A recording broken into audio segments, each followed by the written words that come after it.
nossa saúde física, ao nosso bem-estar físico.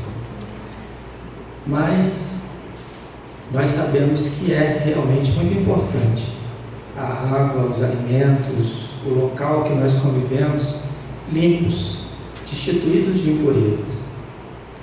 Mas o nosso assunto, ele está no 8º capítulo do Evangelho segundo o Espiritismo. E nele, Jesus nos remete a uma outra pureza, um outro conceito de pureza. E relaciona essa pureza a uma das bem-aventuranças. Bem-aventurados os que têm puro coração, porque verão a Deus. E as bem-aventuranças, elas são as rotas para a redenção espiritual. E a redenção espiritual consiste no resgate de todas as dívidas, com a consequente aquisição de todos os valores morais durante as sucessivas vidas aqui na Terra. Portanto, as bem-aventuranças, quando elas vivenciadas, quando elas são incorporadas ao nosso cotidiano, elas nos credenciarão algum dia a estarmos em plena comunhão com o Criador.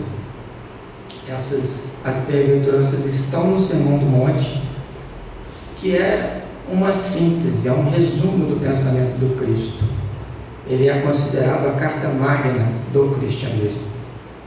E Mahatma Gandhi, ele já se expressou, e nós também podemos afirmar que o Sermão do Monte sozinho, ele pode representar todas as expressões da espiritualidade. E se qualquer especialista que quiser fazer luz sobre o Sermão do Monte, consequentemente também sobre o Evangelho, mas considerando apenas a ótica das suas especialidades, eles acreditarão encontrar incongruências. Mas nós podemos afirmar com absoluta certeza que eles estarão sob uma cegueira, porque eles desconhecem ou eles ignoram intencionalmente a dimensão do portador da mensagem.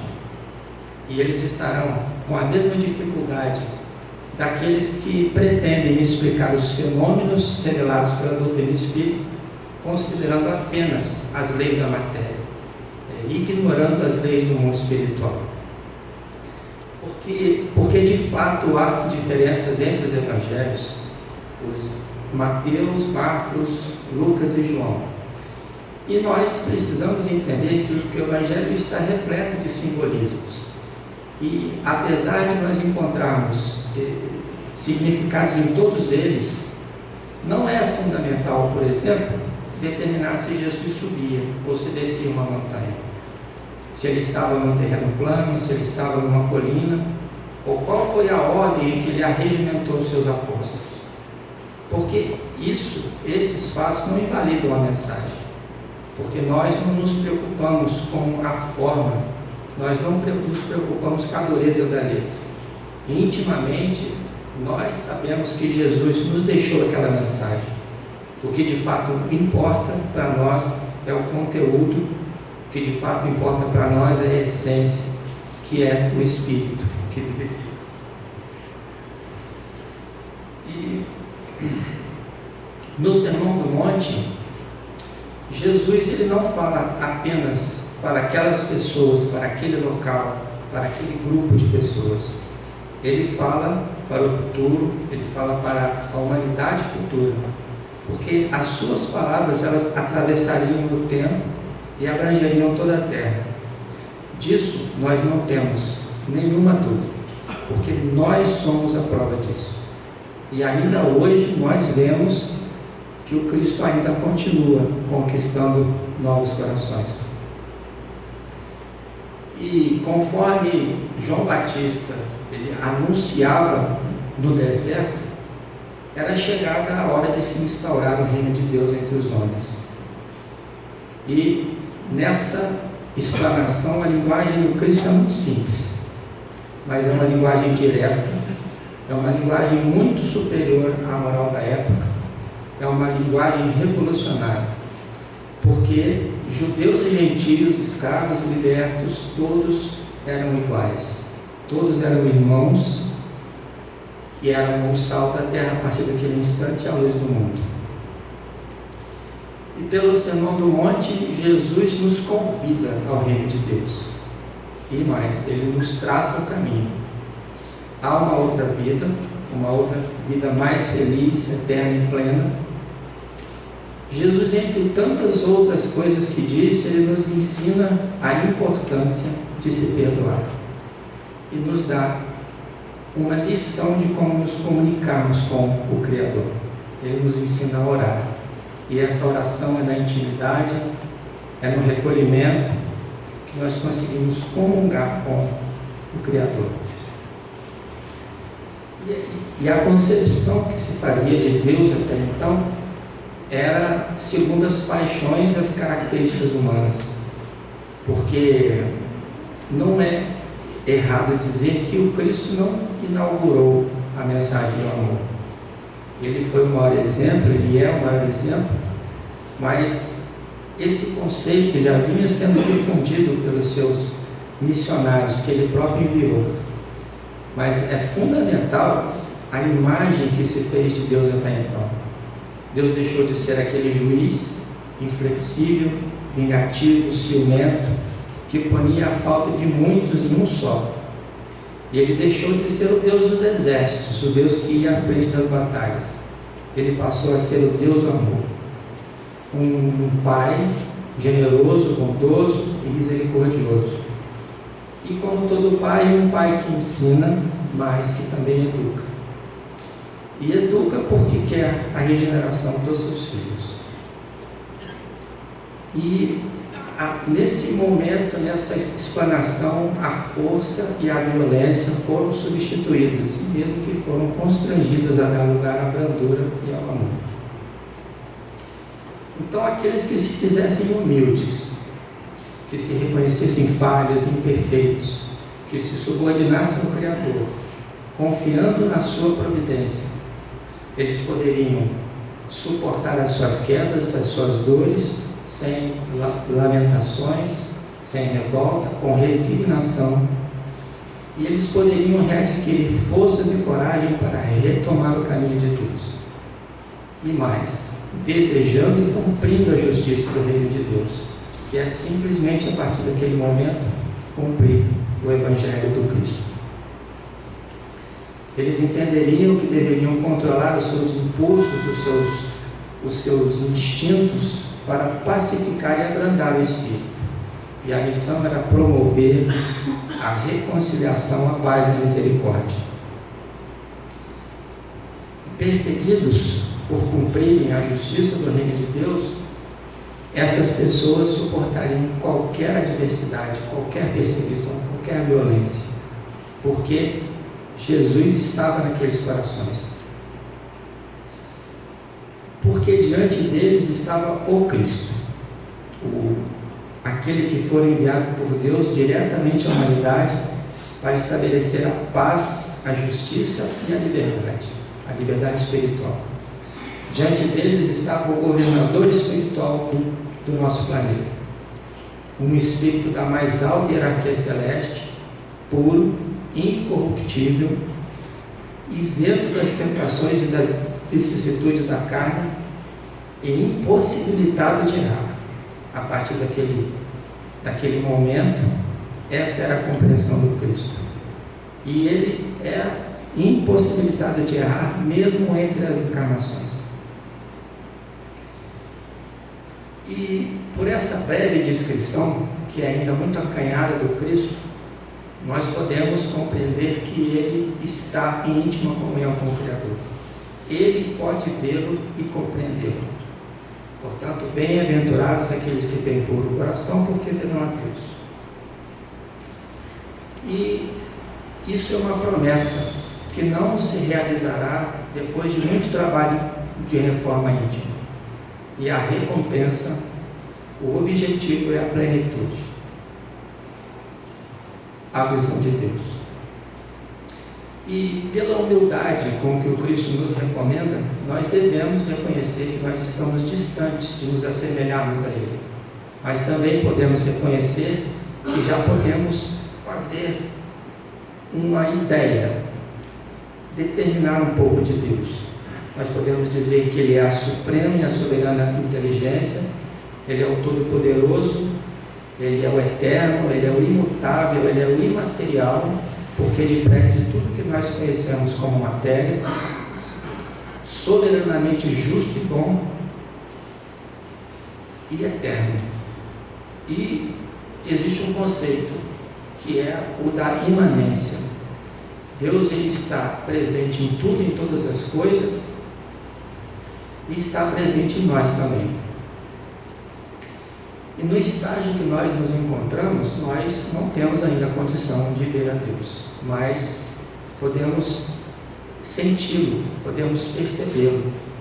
E o benfeitor Emmanuel, ele nos indica, ele nos sugere a ouvirmos as vozes inarticuladas da natureza. Ouvir vozes que não são propriamente ditas. Mas como isso se dá? Como isso acontece? Observai os pássaros do céu e os lírios do campo. Aqui, Jesus nos convida a esquecer um pouco o mero gesto de olhar. É perceber e aprender com as expressões da natureza. É conjugar o entendimento com o encantamento para encontrar significados. É desenvolver uma sensibilidade mais apurada. São os olhos de ver e os ouvidos de ouvir. E sobre qualquer expressão que nós observarmos da natureza, nós observaremos a sua solicitude, a sua providência, a sua inteligência, o seu poder.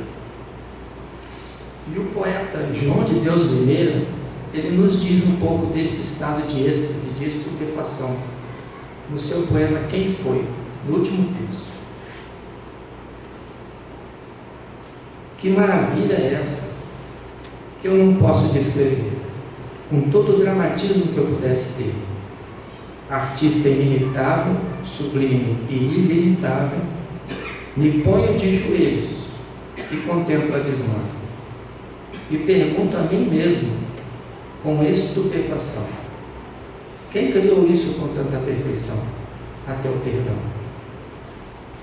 Quem dá sem pedir nada e paga sem dever nada, e a tudo movimento sem nunca se mover, formando e transformando, criando e dirigindo, governando e agindo.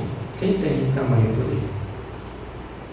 Todos nós sabemos que é Deus.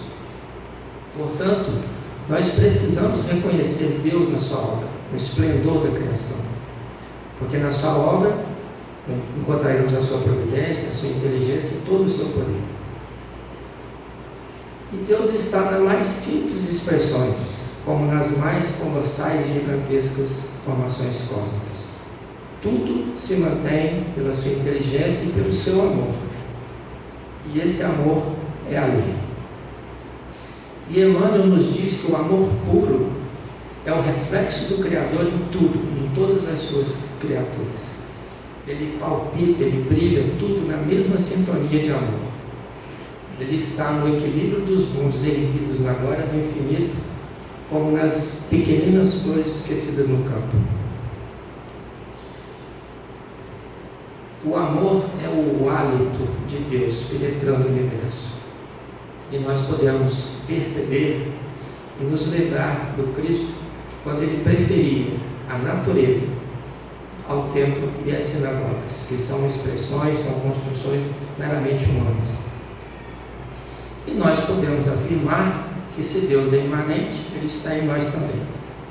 E Ele consegue se manifestar quando nós deixamos que essa lei maior se manifeste por nós. Então, quando um jovem diz não às drogas e não ao crime e diz sim para a vida, Deus se manifesta. Quando uma mãe abençoa o seu filho, quando um pai ou uma mãe, após um dia estafante e de trabalho, chega em casa e ainda tem tempo para a sua família, tem alegria para a sua família, e por muitas vezes sofrem humilhações.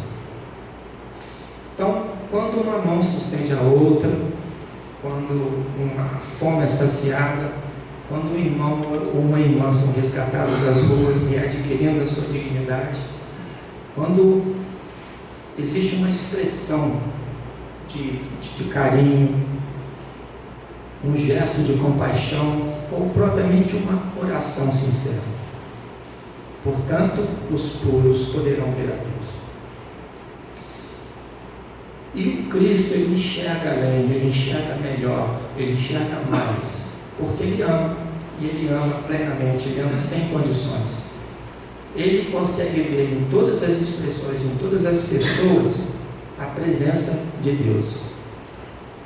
E ele não se detém no momento. Enquanto nós nos detemos no momento, ele vê possibilidades. Ele não vê o pecador, ele enxerga o espírito, em que a evolução ainda vai ser necessária.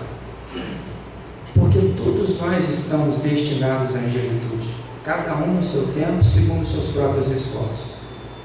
E na busca pela pureza, a angelitude é um resultado natural, é um resultado do nosso esforço, do nosso trabalho contínuo. Então, vamos lembrar que quando Cristo se encontrou com Públio Lentulus, ele não via o senador romano, temido e odiado por muitos. Ele enxergava mais além. Ele enxergava o Emmanuel, aquele que trabalharia e divulgaria o seu Evangelho. E esse mesmo benfeitor, na mensagem Pureza do livro Religião dos Espíritos, ele acrescenta. E ele diz que o Cristo não via a manjedoura, ou seja, o lugar onde nasceu, como um lugar desprezível. Ele via Deus, ele via Deus na natureza que lhe oferecia o colo materno e transformou aquela estrebaria num poema de excelsa beleza. São palavras de Emmanuel resumidas. Ele também não via Maria Madalena, uma mulher sem qualquer valor, seduzida e desprezada pelo mundo. Ele via um espírito feminino ralado pelo sofrimento e converteu na mensageira da celeste ressurreição. Ele também não via em Simão Pedro um homem rude e inconstante. Ele via mais além. Ele via Deus naquele espírito perturbado, vacilante, e o converteu na rocha firme da fé cristã para todos os séculos. Também não via em Judas o comerciante suspeito, indigno de maior consideração. Ele via Deus naquela alma vacilante e estendeu-lhe os braços até a última hora em que se entregou na traição. Também não via em Saulo de Tarso, o feroz guardião da lei antiga, perverso, violento. Ele via Deus naquele espírito envolto na dúvida e procurou pessoalmente para entregar nas suas mãos uma importante lição, porque assim também o Cristo age conosco, porque ele que capitaneou e trouxe a nossa doutrina, ele sabe que o Espírito vem da simplicidade, vem da ignorância. Ele sabe que o Espírito é o regente, é o construtor da sua própria trajetória e precisa das experiências da vida corporal em múltiplas encarnações para retornar ao Criador, agora purificado, consciente dos efeitos do mal e dos benefícios do bem.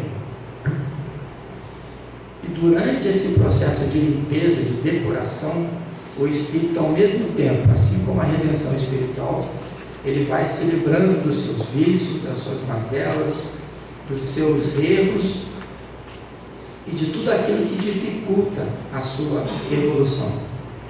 E esse é um processo de se preparar o Espírito para receber o reino de Deus.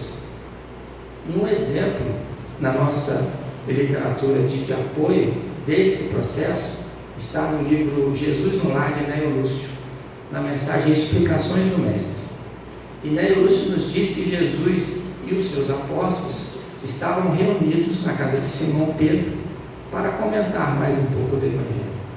E entre esses amigos estava Sara, a esposa de Benjamim, que era um simples criador de cabras. E ela se dirige ao mestre e diz que está encantada, seduzida pelo reino de Deus, que aconselha o amor e o perdão, mas ela declara que ainda se vê muito apegada a seus bens e não compreende como é possível perdoar a seus inimigos? Então Jesus pergunta para ela: qual é a atividade primeira da tua casa? E ela responde: a criação de cabras, Senhor. E como fazes para manter o leite puro, inalterado, para que sirva a benefício doméstico? Senhor, há que se lavar a ânfora, o vaso, inúmeras vezes, repetidas vezes, a fim de erradicar qualquer traço de impureza, porque permanecendo qualquer traço de impureza, o leite puro se deteriorará e não servirá para as atividades mais delicadas. E o Cristo então responde: não vês, Sara, que é assim que se processa o reino de Deus no coração do homem? Porque, desavisados, nós podemos misturar esses conceitos celestes com as sujidades do nosso espírito. E ele faz uma recomendação e alude a um exemplo da natureza. Ele diz que uma gota de orvalho num lírio alvo, ele é um diamante celeste. Mas essa mesma gota, na poeira da estrada, vira a gota lá na cinta. O que nós aprendemos? É que para receber o reino de Deus, isso é um processo, é necessário limpar o espírito, se livrar das impurezas, de maneira que nós possamos algum dia recebermos o reino de Deus. E quantos que nós podemos observar, até nós mesmos, que caímos pela má compreensão do sexo, essa força tão vital, essa força divina, que ela é abençoada, mas ela é mal compreendida. E aí vai os ciúmes, a cólera, o ódio, a vingança. Porque durante esse processo, o Espírito deve buscar ao mesmo tempo conquistar as virtudes, rejeitar os erros, rejeitar os vícios, as mazelas morais e conquistar as virtudes, a benevolência, a indulgência, a brandura, para que no conjunto ele consiga se aproximar cada vez mais de Deus. E na questão 10 do Livro dos Espíritos, os Espíritos superiores nos dizem que ainda nos falta um sentido para que possamos compreender a natureza íntima de Deus. E nos revela na questão seguinte que nós algum dia adquiriremos essa faculdade, nos revelando uma condição: quando o espírito não estiver mais obscurecido pela matéria. E isso significa desmaterializar-se e espiritualizar-se. Atingindo a perfeição, nós estaremos prontos para compreendê-lo e vê-lo, mas compreendê-los com a faculdade do Espírito.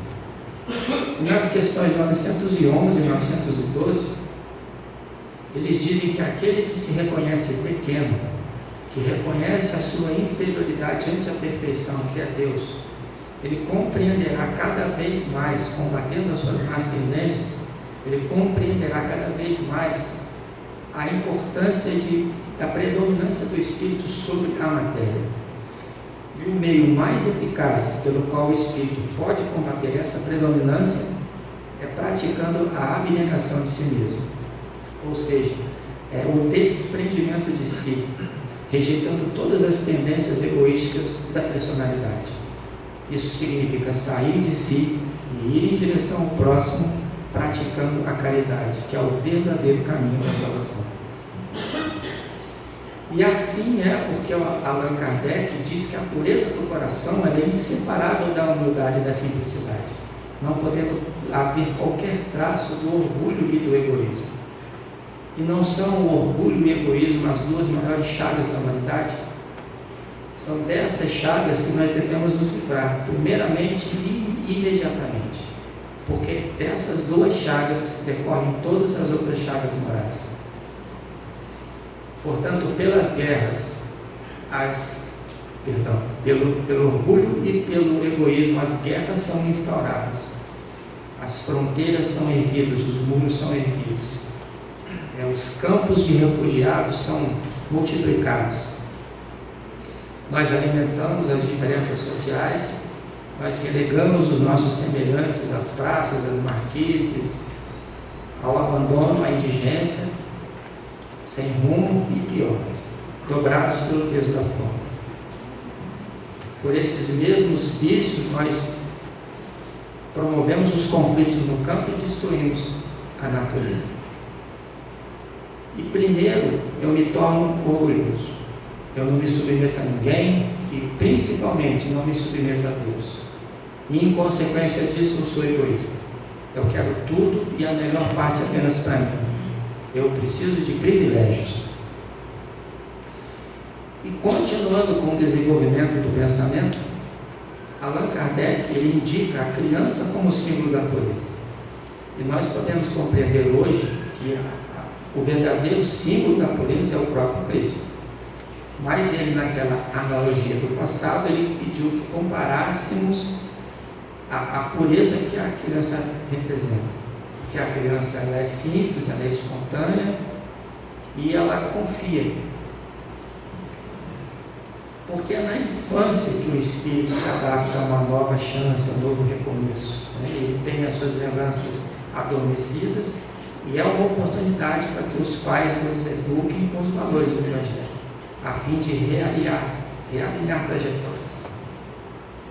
E os pais terão a oportunidade de oferecer o amor e resgatar débitos do passado com seus antigos desafetos no templo sagrado do lar. Ou ainda, intensificar os afetos, intensificar o amor com eles.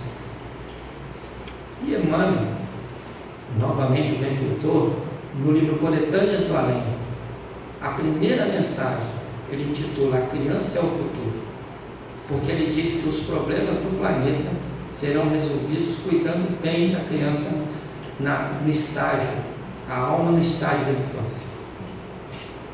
E ele fala, entre outras palavras, que os homens de agora serão as crianças de amanhã, que serão os homens do futuro, no processo reencarnacionista.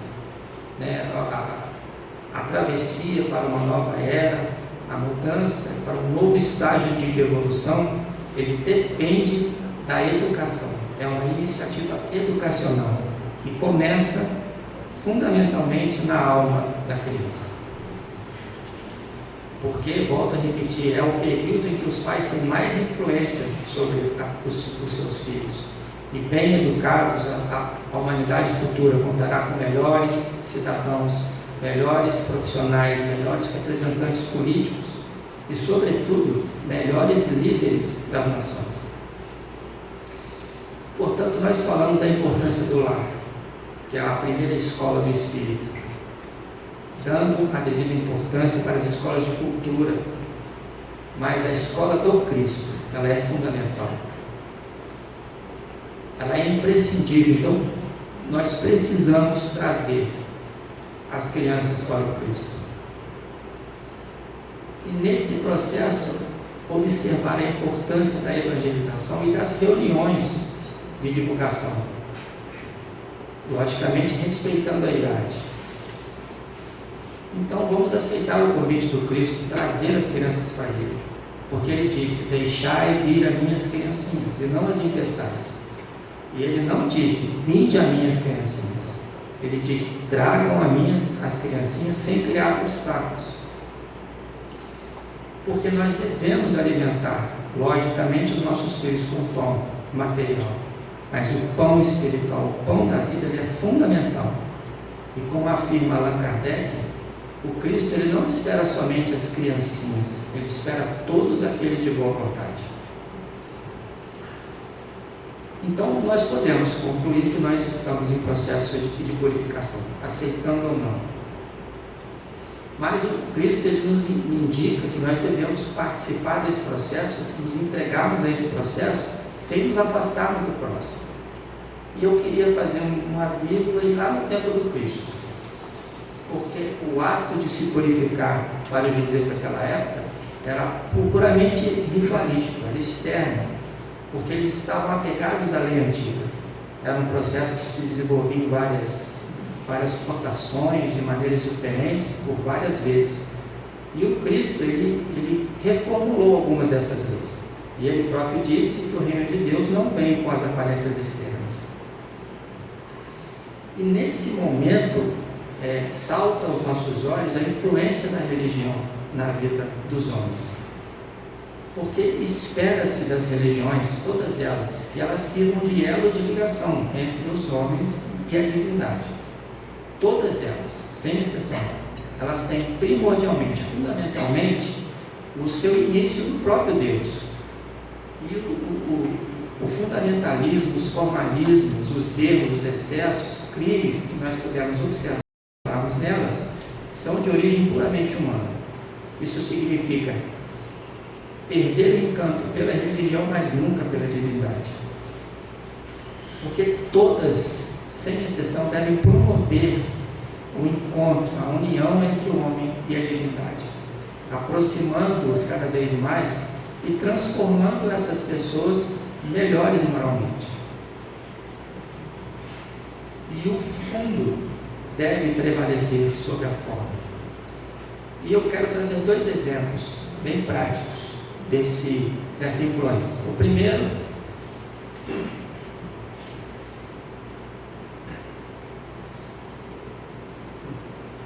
O primeiro está na parábola do bom samaritano, porque foi a observância da lei antiga que obscureceu o pensamento do sacerdote e do levita, levando-os a negar socorro ao indigente.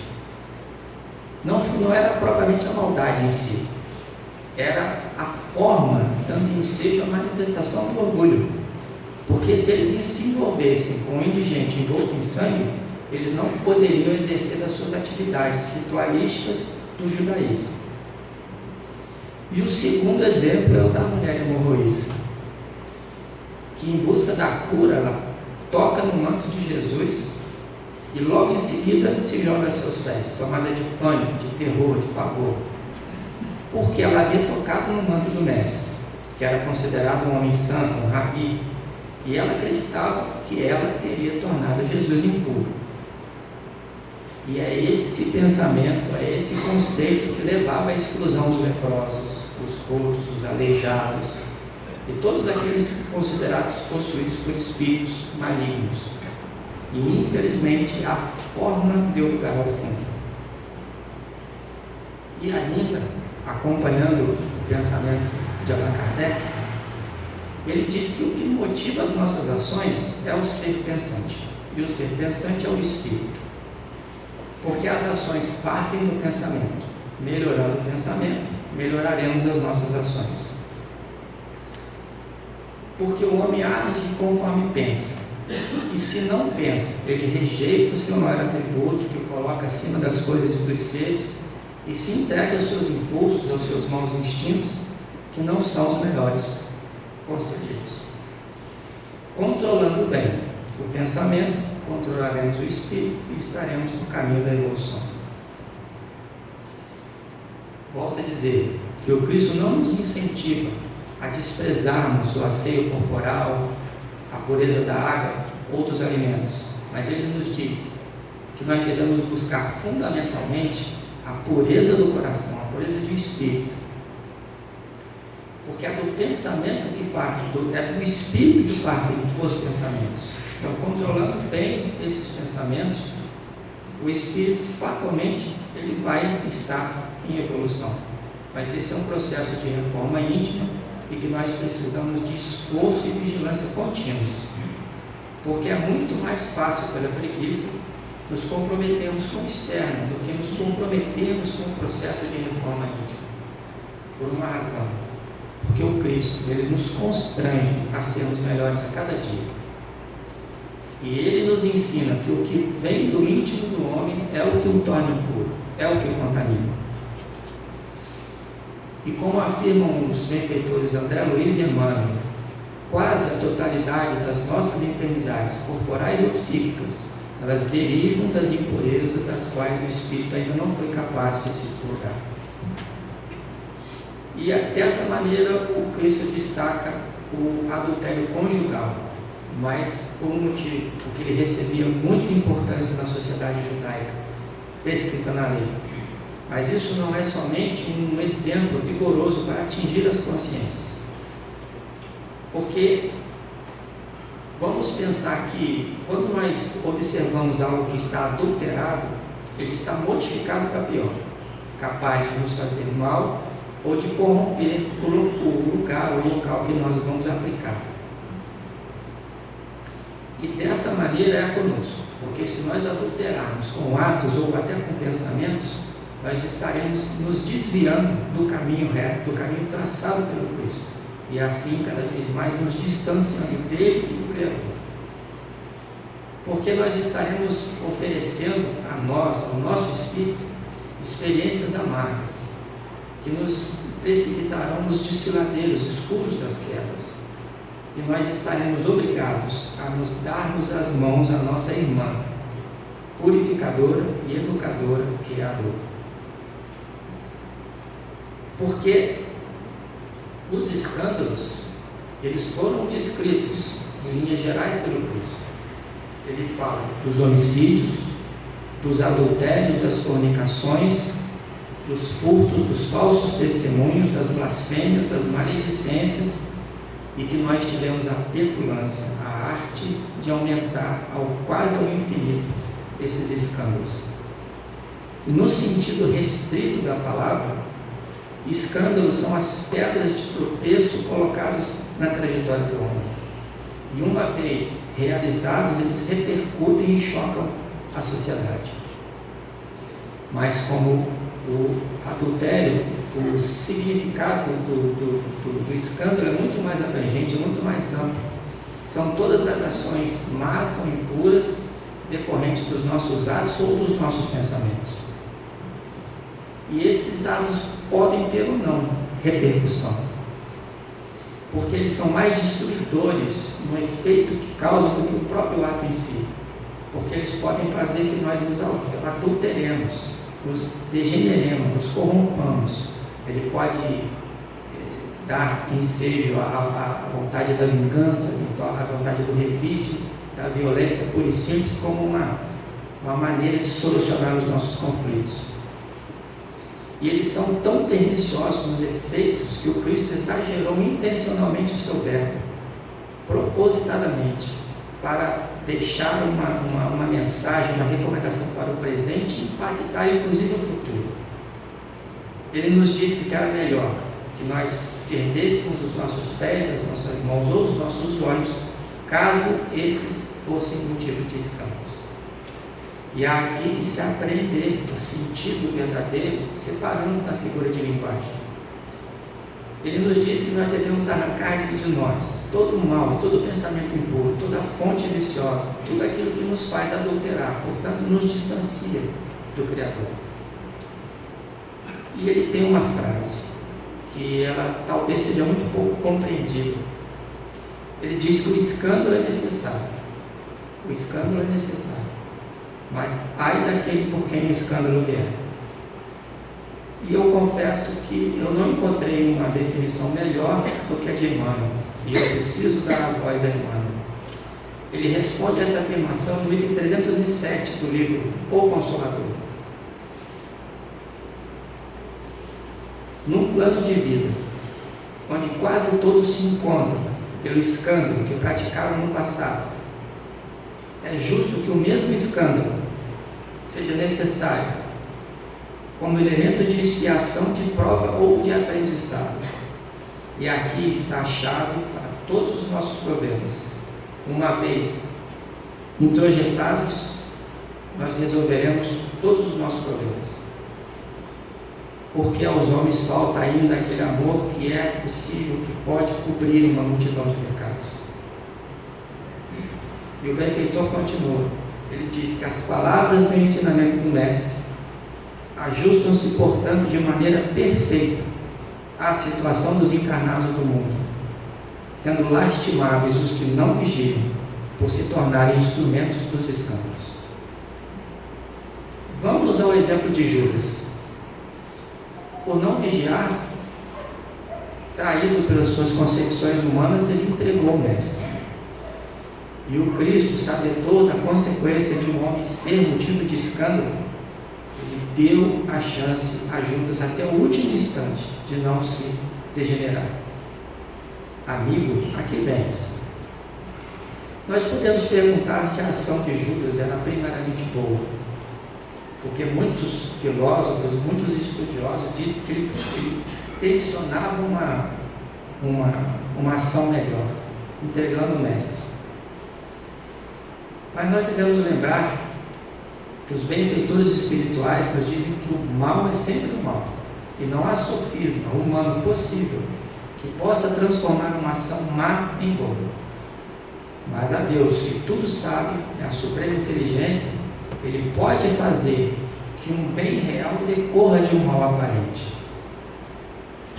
Porque pelo nosso livre-arbítrio, nós somos capazes de evitar que os escândalos venham por nós.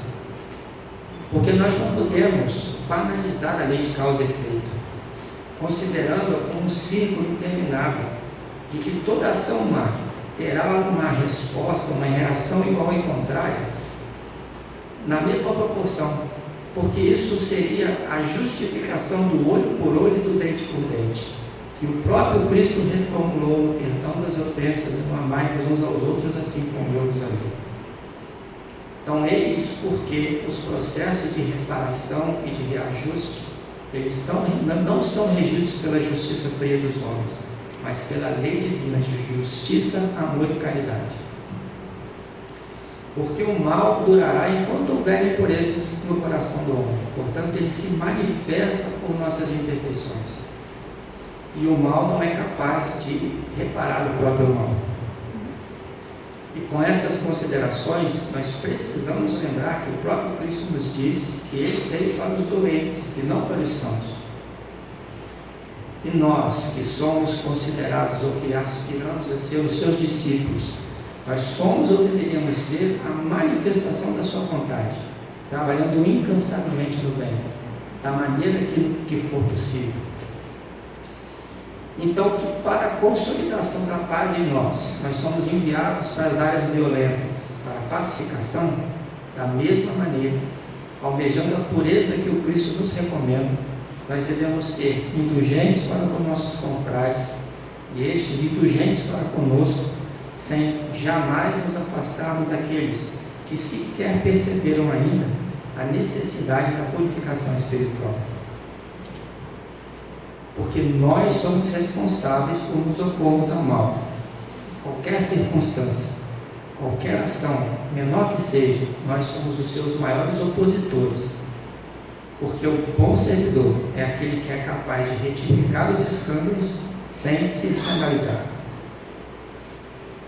E já encaminhando para o final do nosso encontro, é necessário falar do momento em que nós vivemos, do momento em que nós atravessamos, e que é visivelmente um tempo de duras provas.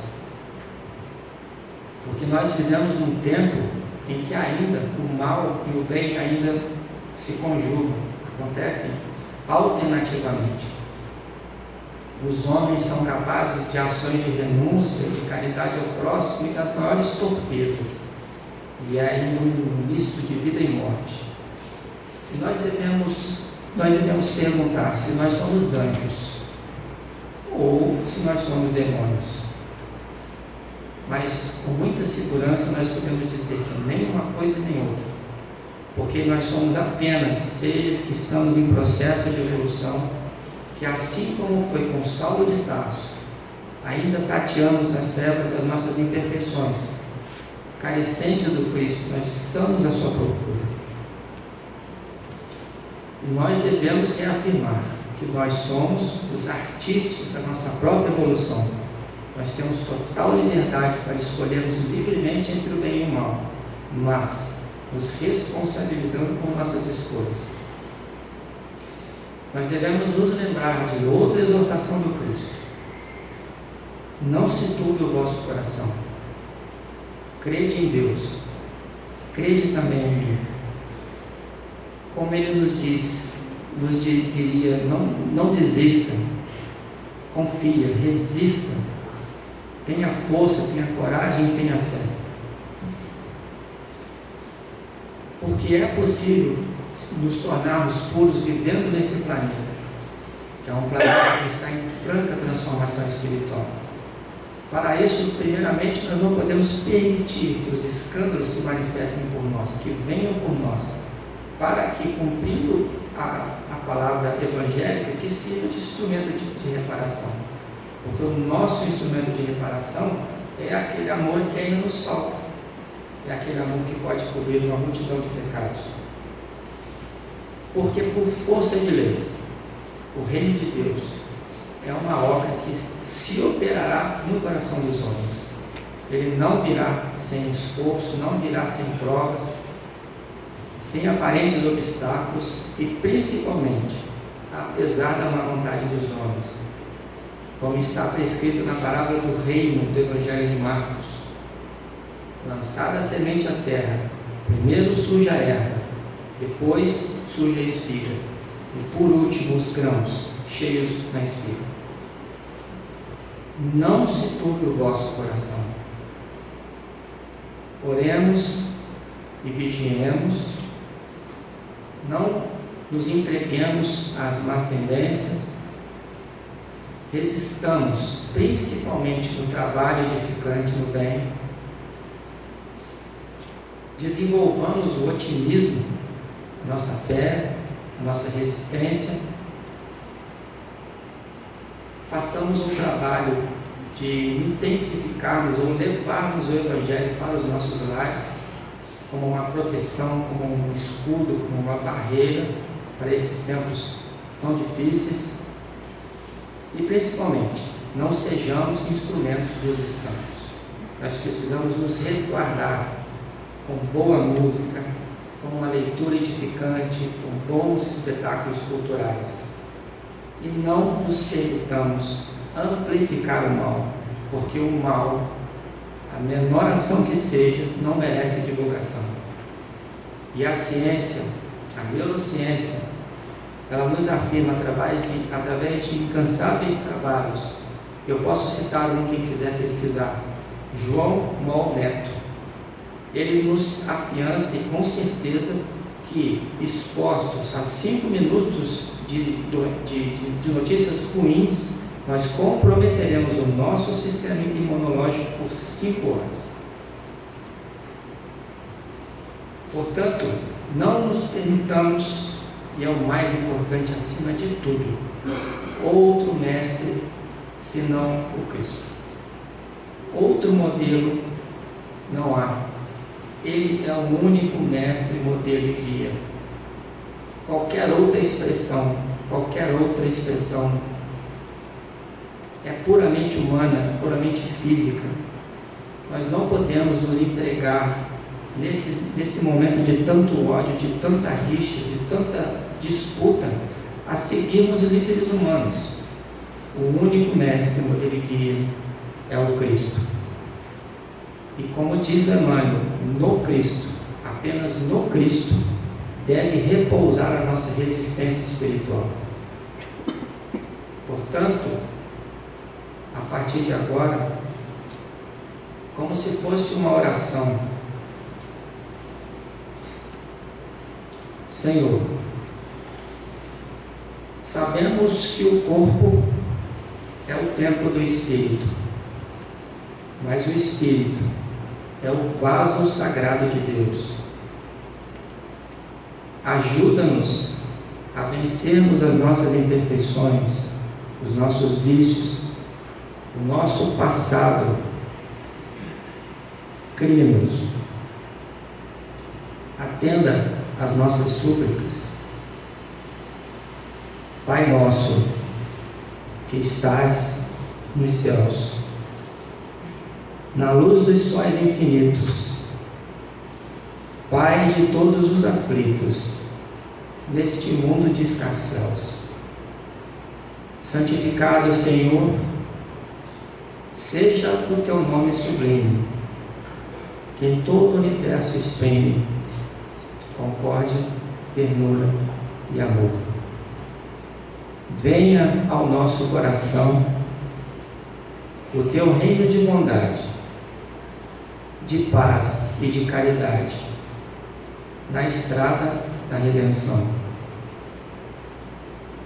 Cumpra-se o seu mandamento, que não vacila e nem erra, nos céus, como em toda a terra, de luta e de sofrimento. Evita-nos todo mal. Dá-nos o pão do caminho, feito de luz, no carinho do pão espiritual. Perdoa-nos, Senhor, os débitos tenebrosos, de passados escabrosos, de iniquidade e de dor. Auxilia-nos também, nos sentimentos cristãos, a amar nossos irmãos que vivem longe do bem. Com a proteção de Jesus, livra a nossa alma do erro, sobre um mundo de desterro, distantes de vossa luz. Que a nossa ideal igreja seja o altar da caridade, onde se faça a vontade do vosso amor. Assim seja. Meus irmãos, antes de qualquer coisa, para encerrar, eu quero agradecer profundamente a oportunidade de estar numa casa tão bonita, uma casa acolhedora, que inspira tanta paz, tanta harmonia, e o que nós precisamos desejar é que o Cristo que aqui está acompanhe-nos para as nossas residências, para as nossas profissões, para os nossos afazeres, e que Ele esteja fundamentalmente no nosso espírito, reconhecendo que ainda nós não somos perfeitos, mas estamos a caminho, Ele nos espera, e que nós possamos nos tornar possíveis de encontrá-lo em qualquer lugar, em qualquer caminho, em qualquer expressão, em qualquer atividade, em qualquer abraço, que Ele esteja presente nas nossas vidas. É o que eu humildemente desejo para todos nós. Muito obrigado.